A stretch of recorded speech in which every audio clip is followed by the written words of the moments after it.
Kata Nabi kepada Aisyah, kalau engkau lewat di kubur, di makam, jangan lupa mengucapkan doa. Apa doanya?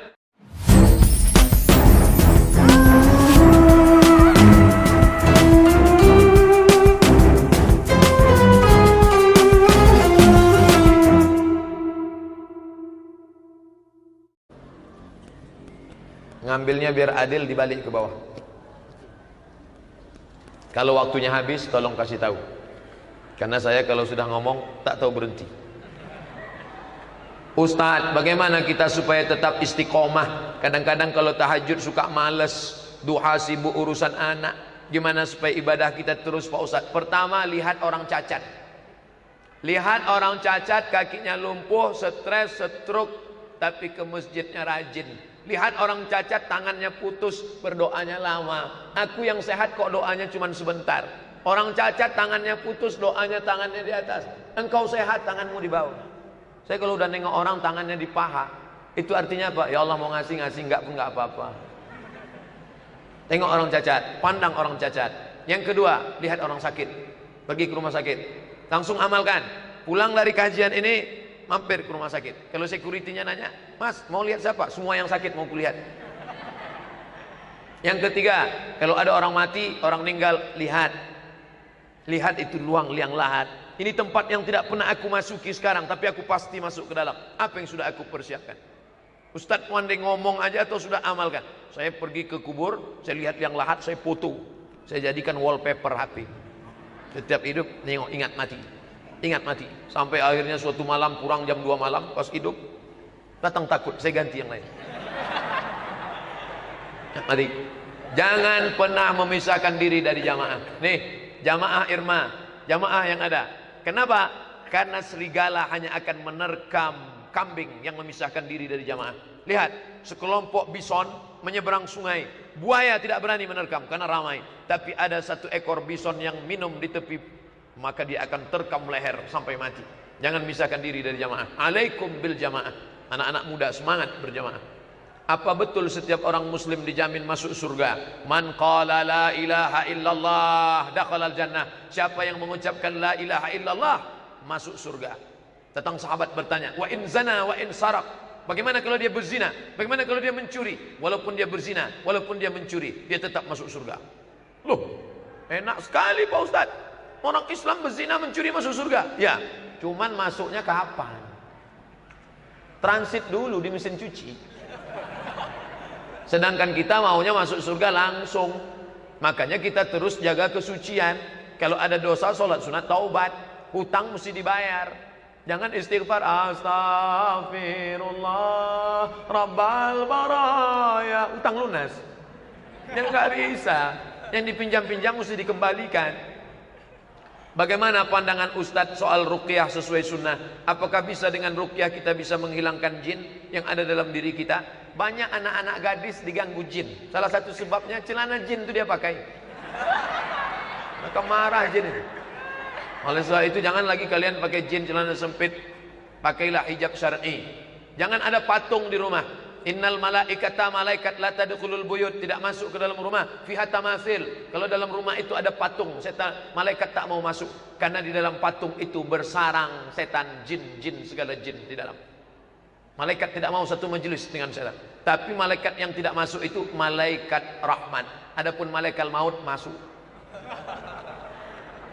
Lalu kemudian sebelum tidur malam baca Fatihah 1 kali, Qul huwallah 3 kali, Qul a'udzu falaq sekali, Qul a'udzu binas 1 kali, pangkal Al-Baqarah sampai 5 ayat wa ulaika humul muflihun sekali, ayat kursi 1 kali, ujung Al-Baqarah 3 ayat lillahi ma fis samawati wa ma fil ard. Itu ruqyah singkat. Kalau mau yang panjang lebar, buka buku-buku ruqyah. Yang 7 ini dibaca, ditiupkan ke telapak tangan, usapkan ke wajah, kepala. Namanya ruqyah mandiri. Yang gadis-gadis perlu. Mungkin kalian di kampus digoda sama anak-anak metal. Hai adik, godain kita dong. Lalu kemudian kalian ngejek dia. Wih, air ludah kalian diambilnya, dibawanya ke dukun. Cinta ditolak, dukun bertindak. Akhirnya setelah kalian dijampi-jampi, maka kalian ingat dia terus. Pas mau lagi makan mie ayam, nampak wajahnya. maka kalian perlu menjaga diri dari ruqyah. Kalau masih bisa menjaga ruqyah dengan diri sendiri, ruqyah. Tapi kalau tidak, maka carilah ruqyah syar'iyah, jangan ruqyah syirkiyah. Ciri-ciri ruqyah syar'iyah bacaannya jelas.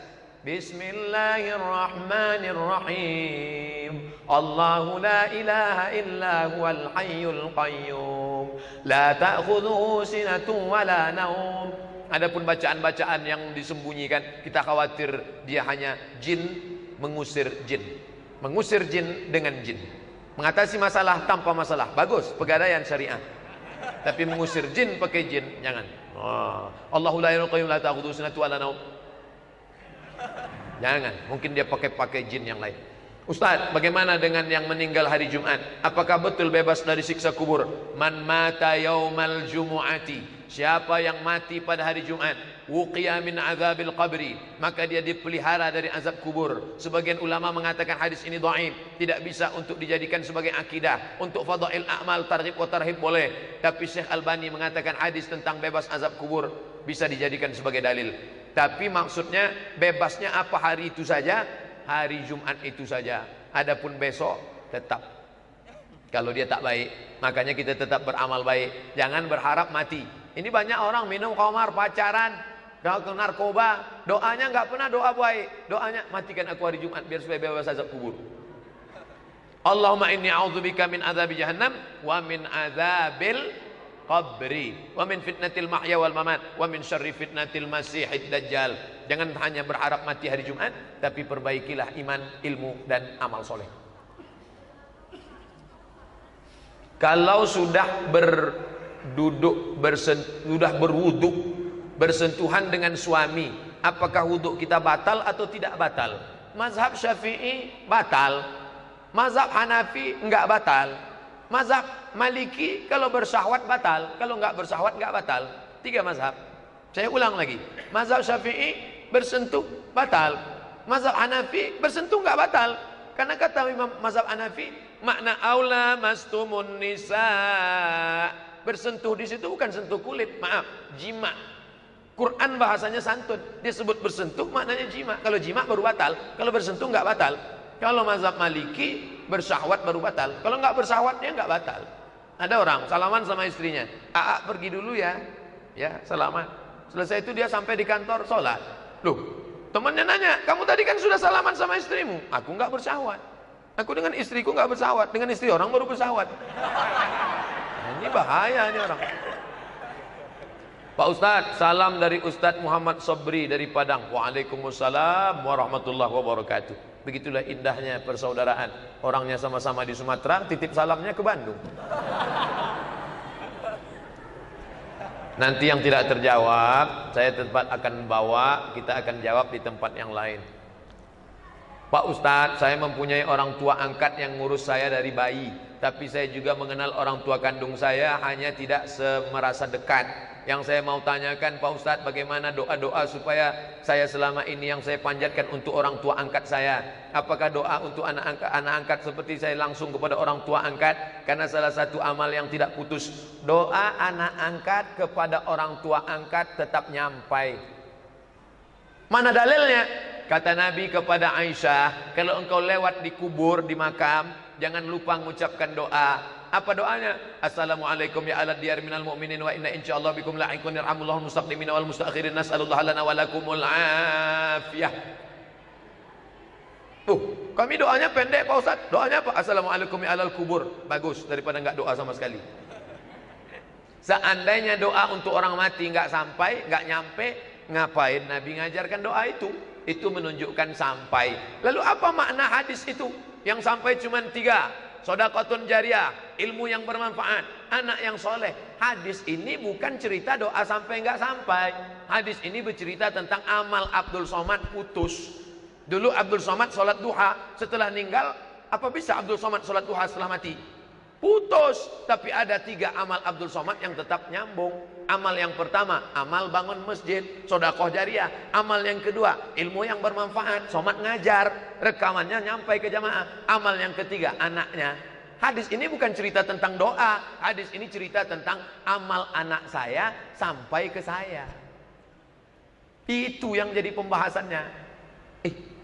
Emangnya anak Ustadz itu amal Ustadz? Anak saya itu amal saya. Maksudnya Ustadz, kalau istri saya cuma saya lihat aja, apa istri saya hamil?